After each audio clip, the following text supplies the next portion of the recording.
so we ran the lines. Matt's helped get them snaked through, and you already saw my struggles with the controller, but we've got that all hooked up here. And on the other end I've got the fuel pump harness hooked up. So this is all correct, and our line is coming in here. We do have a spare switch, but I went through this entire system here and I cannot find a spot. It looks like every fuse slot is occupied. So the kit actually came with a fuse. So this is just a 20 amp like automobile fuse. So this here is going to connect to our switch. So I'm going to test this. I'm not exactly sure how this panel works. I haven't done much with it yet. So it looks like we've got red lines coming in here. So I'm guessing that's our hot. And we do have 13.1 volts there. So this side is hot. And they're all just jumpered together, which does make sense. Since we're not using that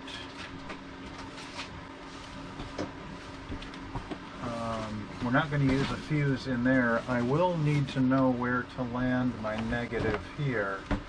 So I'm assuming it's just these terminals on the side are the negatives. So let's go ahead and test that out. Whoops, if I could hold it on here straight, that would be good. Yep, so there we've got 13.1 volts. So that is the negative. So what I'm planning on doing is I'll just jumper another hot wire over to that switch from this side. I'll wire my fuse in on this side, then I won't have to worry about figuring out where to put in an extra little tube fuse. And then I'll land my negative on the negatives and we should be good to go. Alrighty.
Definitely air coming through the vent.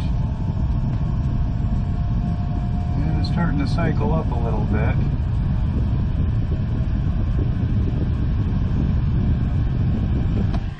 You guys can probably hear that. Boy, this is riveting film, just waiting for something to happen. You can hear that cycling up. Alright everyone, I just cycled it. It just cycled through on its own about 4 times. You can hear the air coming through, and I'll be damned, it's warm. So we're actually getting warm air out of our heater. Let's go take a look outside.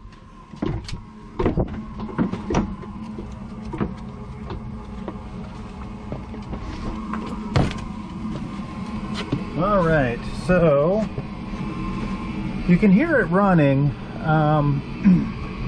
So here's our exhaust line, and that's pretty warm. We'll see how, we'll have to monitor how hot that gets, because it's going out the cowl vent in the back here. And if that gets too warm, we'll have to insulate it a little bit more than what it is. I think we might have to. So we've got a 2-gallon external fuel tank right here. And here is the unit itself. So here's where the air comes in. We're actually just pulling in air from the rear hatch because we do have that vent in the back. It is taking combustion air also and sending it out, or from the rear hatch. So that is just sucking in through the vent. And then here is our ductwork to send warm air into the cabin. So we are getting a little smoke from our fiberglass here, which I think is probably pretty normal. But I am concerned about our wires in the back here. So let's just check this guy. It's not too warm yet, but we might have to add some extra insulation there. I'll keep a close eye on that. We don't want to melt our solar panel wiring. But yeah, it looks like everything is working correctly. No fires yet, and I did get our fuel leak stopped, so that is good. So yeah.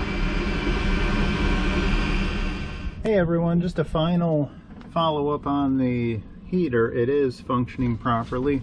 Everything is working good. It's controlling to a temperature set point.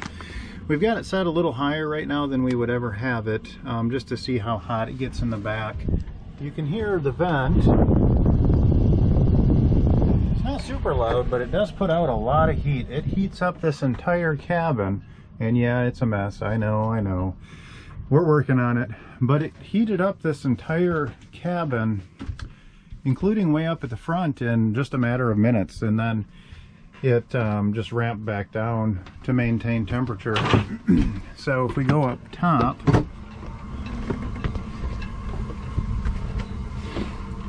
and take a look in the rear hatch, it's actually pretty quiet back here. There's the heater, it's plugging away.